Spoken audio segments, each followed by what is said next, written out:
and welcome. I'm James Milan. Thanks for joining us for this, a installment in our series Talk of the Town.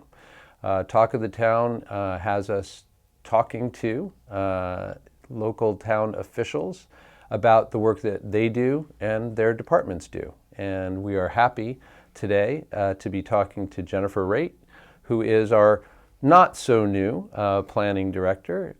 I know that you've been on the job now since February, right? That's right. Yep, I started in February. But it is an introduction, in a sense, for us at ACMI and for our audience. So welcome to town. Thank you very much. A little late. I'm sorry That's okay. about that. I'm glad to be here. Just tell us a little bit about what you did before you landed this particular job. Sure. So first of all, again, thank you for having me here. I'm very excited to be working for the town. Prior to coming to the town, I had been working for the past 9 years at the Metropolitan Area Planning Council. It's the regional planning agency for Metro Boston, and I was their chief housing planner and their assistant director of land use planning, where I had been working with multiple municipalities throughout the region on all kinds of different planning initiatives, though mostly focused on housing planning. And then prior to that, I had been running a nonprofit that was developing affordable housing called North Shore Housing Trust in Essex County. And a little bit before that, I worked for the town of Amesbury, where I was their community development director. And there was another job before that, but I won't go there. So many years of experience that I bring here to the town. And in many ways, coming kind of full circle back to my first and favorite job in the town of Amesbury, where I could be working in a local community and really showing and being able to see the impact that I could make. Yeah, I was curious about that because the intervening jobs, as you described them, were different in nature, I would say, from that. Yeah. Were you looking to, take on this kind of position in a town? Yes, I was looking to bring leadership to a community and to help to drive change. And by that I mean mobilizing people, inspiring people, bringing people to the table so that they could also be inspired by changes in their community. And I wanted to lead that kind of initiative. So yes, that is why I came here. And did you know much about Arlington before taking this position on? Yeah, definitely. As part of, Arlington is a member of MAPC. And so I had been providing technical assistance to Arlington over the years, either individually or as part of a group of other, similar communities, intercore communities is what we called them. So anything from housing studies to transportation studies, a number of different things. Economic development, actually, too. All right. Well, let's talk then about what the planning department does. Sure. And I was saying to you before we went on before the cameras that it's, in a sense, a deceptively bland or opaque title, I think, planning director, because I'm not sure that people understand just how many facets are involved with that. So just give us a sense of the many, many things that, that your department oversees. Yeah, I think the question is, what do we not do sometimes?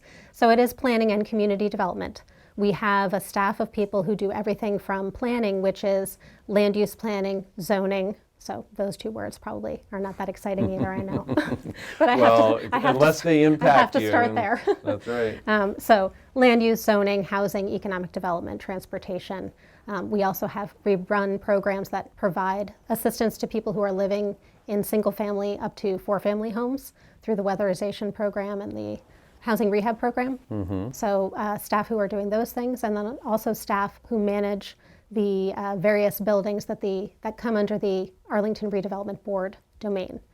That includes Central School, 23 Maple Street, and Jefferson Cutter House. So it's kind of a range of activities in terms of what we're doing, I guess, with the goal of making sure that Arlington is a livable place for everybody, and the quality of life is good in a variety of ways. So that's really the goal. But how we do that is through a bunch of different types of planning activities. Obviously, people are familiar with some of the things that have a more public face, like when parking meters are installed, or Mass Ave improvements, or seeing the master plan through. Those are things that are products that come out of a lot of work that's planning. Planning is very much process-oriented, but I am driven by producing things. So that is the the wonder about being at the local level is you can actually see things get done. Right. And so we've already seen some of that happen in the time that I've been here and prior to that too. Yeah, because I would think that the nature, as you just said, of planning itself is forward-looking, right? That's right. And you're not necessarily going to see the fruition of what it is that you're helping a town or a body Right. plan for. But in this case, here you are, and Right. you'll be able to see the fruits of your labors, which I think I imagine would be satisfying. Yes. You mentioned already a couple of the concrete things that are going on in town, installation of parking meters that we're all anticipating in Arlington Center in the next short while, and others. But yeah, just let's give let's put some flesh on Sure. on the bones of what you've said. So you've described the responsibilities of the department, but what are some other kind of concrete things that you guys that are on your plate at Sure. the moment? Well, the housing production plan that was recently adopted, so I'm still going to talk about planning things. So the housing production plan, which was recently adopted and is now awaiting state approval, is one kind of process that was overseen by this department in concert with an advisory committee, and a process to also look at a consultant helping us at the time to write the plan. But now we have the plan in place and we have to implement what's in there. So that's one sort of initiative. The And sorry. sorry, but just again, when you say housing development plan, that sounds, again, like somebody may intuitively understand what Yes, you're talking sure. about and what the impact is on their lives, or may not. So Yeah. if So the housing production plan is a document that basically communities throughout the state produce in order to show progress towards developing affordable housing. And that could mean looking at opportunities to put affordable housing in existing buildings or redevelopment opportunities. In many cases, those are the opportunities that we have here in Arlington. So the plan was really a process to bring people together to understand what are the needs in the community in terms of housing needs. And that could mean lower income households who have housing instability. We want to understand more about those households, and then also understand the combined demand, as in Arlington is a very hot market and a happening place to live. And that creates some sort of pressure and demand on the market with families and seniors, and those are two big populations that are coming together here in Arlington. So with those two factors combined, the housing production plan then says, if you know that you need to produce more housing, where can it potentially go? So through the planning process, we bring people together, we have forums, and also engage people in a mapping exercise to help them to see some opportunities. And then that's all finalized into a final document. So, and the people that you're talking about that you would engage in a mapping exercise, for instance, are those the members of other departments, or it was an open public forum. Okay, so Yeah. it's a public forum. Yeah, public forum, as well as the advisory group, and then professional staff who we have here in town, all together. And what is the time frame in which you're working with a plan like that? Are there multiple time frames, or? That particular plan is a 5-year plan with very achievable 1-year goals, but it's overarchingly a 5-year plan.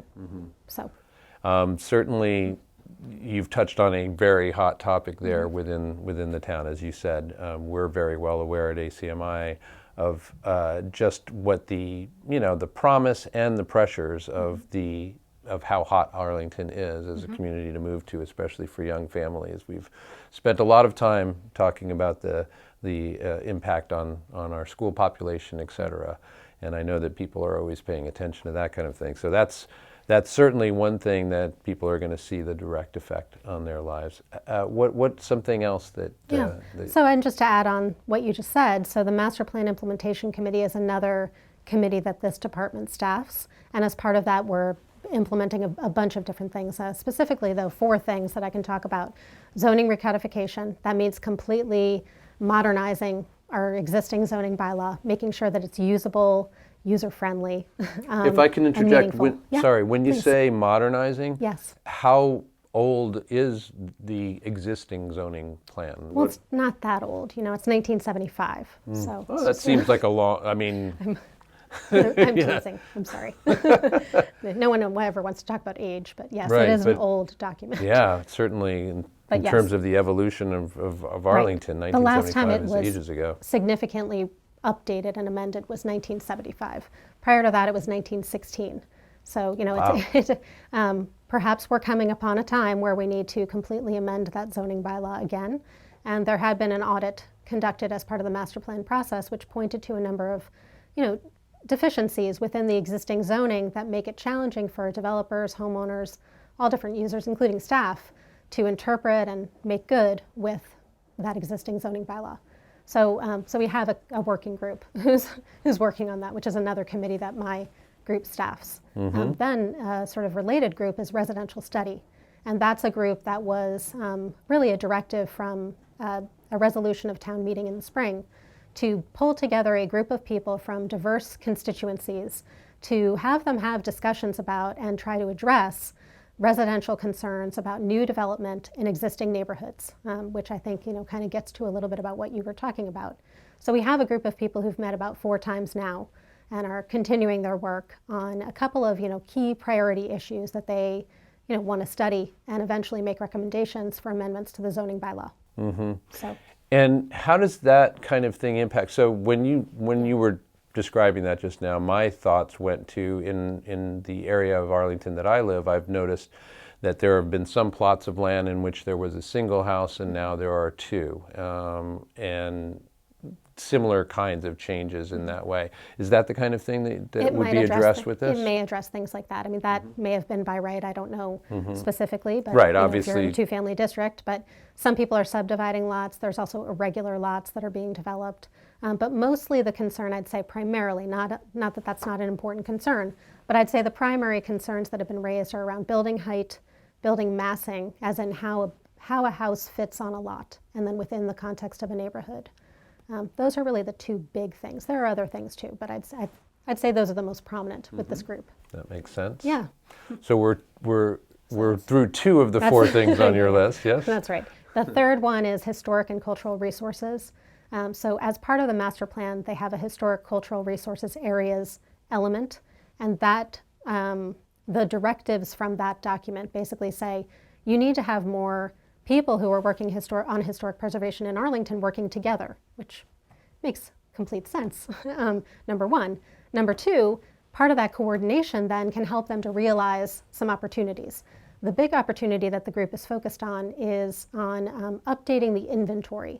So we have an inventory of historic resources in Arlington, but it's out of date. It's either things have happened with homes that are on the inventory, they've been modified, or they're no longer historic, or they've been demolished.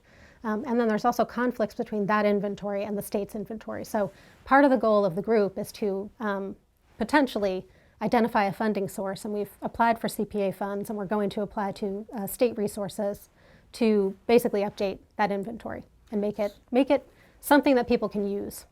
So what does it mean to be designated as a historic resource in some way, if in fact that place so designated can be demolished, right, or it can stop being historic in some way?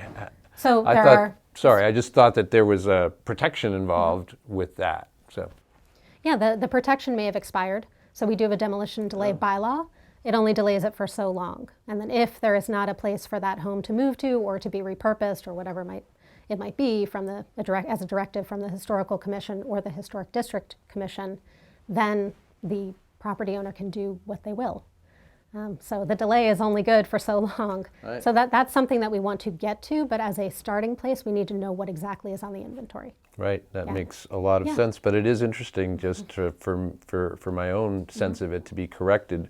Now I understand that, no, that's not a permanent designation where you can't touch this thing. Right. In fact, it's time limited in a lot of cases. That's right, yeah, and I mean, even just living in a historic home and wanting to make repairs on your exterior or painting or things like that, those are things that can be approved by and depending upon what level of improvements you're making, get some sort of certificate from the Historical Commission or from the historic district that you're in. So there are ways to do those things. You're not stuck necessarily. Right, that makes sense. So that was the third, right? The fourth one is the Millbrook study group. So I don't know if you had been familiar with a group that had been together back in 2009. Millbrook Study Group basically created a planning document that allowed them to understand what all the conditions were along the Millbrook corridor throughout Arlington. And I basically identified the conditions and discussed opportunities, but didn't then take it to the next place of, here are the issues, here are the opportunities, what do we do to make things happen? So this group is focused on actions, and their first action actually is a Millbrook cleanup. We had said before, and I think everybody understands, that a planning department is, again, forward-looking. So what are the things, just pick a couple of things that are front and center in terms of your own priorities for what you hope to see happening over the next, I don't know, let's say 3 to 5 years. Okay. Well, first of all, we are forward thinking, but we do a lot of current planning. We are the staff to the Arlington Redevelopment Board, which is the town's planning board, and they do a lot of current planning work, as in people looking for permits to do, for example, Cafe Nero is having a permit public hearing on Monday night, and so once they go through the ARB process, that's sort of a current planning type of initiative, or people looking for signage. So there is a lot of that level of activity. I approve a lot of signs in town. So, things like that do occur day to day, but the bigger picture stuff is really important to me. And I've been working to build the staff to get to the place where we are wanting to take on those bigger picture stuff, like what's happening in our business, the various business districts. Right. We want to be able to help those districts. We want to be able to provide the appropriate resources and partner and leverage the various resources and opportunities that are, they're all so unique, as you know. Yeah, I know that the planning department has been intrinsically involved in very new efforts, I think, to encourage the growth of business in the Arlington Heights area. Right. And then, of course, we're all, I think, aware of Arlington Center, which is bustling in many ways, but also has these conspicuously empty storefronts that people are aware of. Right, exactly. Yeah, so they all have different issues. East Arlington has its own set of issues as well. So we want to be engaged in those processes and make sure that we're doing things that can inspire people and encourage people to do the things that need to get done to make those districts thrive and vibrant places. So we actually just hired an economic development coordinator who's bringing with her lots of experience working with Main Street programs, which is the kind of program that people here have talked about potentially putting together, which would help focus a little bit on the things that I think people feel are somewhat barriers to the success of those districts, including branding, sort of feeling like there's an identity, to storefront enhancement, and that, and coordination. The success of a place only is as good as it can be based upon the coordination of many different players. So it's a public, private, and multiple different players involved. So.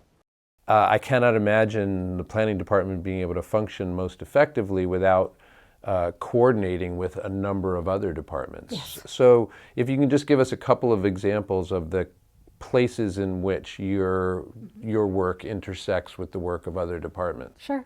So I'd say that most of the streetscape work that you see happening is a collaborative effort between my department, the town manager's office, the Department of Public Works, the police department, sometimes Health and Human Services, definitely inspectional services at times as well. So it is really a very collaborative environment here, and I can't do the work alone. None of us can.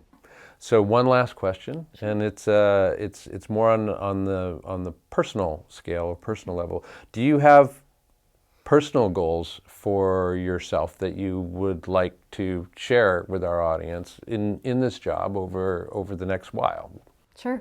My biggest personal goal is really to get my department as strong as possible to, really make sure that the staff have the capacity that they need to do the best job that they can do, and so that I can be the best supervisor and leader that they can see. So that's really my goal here, is to bring people together, have people working together, and having people who actually have the capacity to do their job and the resources that they need to get their job done is very important to me. So that's really been my biggest personal goal coming in here, is and that's involved some a little bit of changing things around. We've had actually quite a bit of staff turnover since I came on board, but that's giving me the opportunity to kind of think about and rethink about the landscape of the staff and how we can work together more collaboratively in the future. So I'd say that's my biggest personal goal being here. Okay. Okay. Well, we really appreciate your taking the time to invite us into this quite lovely office in Town Hall. Thanks. And we know that you spend a certain amount of time here getting your work done and a certain amount of time in plenty of other places in town. Right. So we appreciate that. Of course. You're welcome. And one of the goals of this series, for sure, is just to illuminate for our audience what is going on in all the different departments. And I feel like we've covered fairly comprehensively the operations of the planning department. So again, we appreciate it. You're welcome. Thank you for your time. Thank you. And thank you for your time for this installment of Talk of the Town with Jenny Raitt, our Planning Director. I thank you for joining us. I'm James Milan.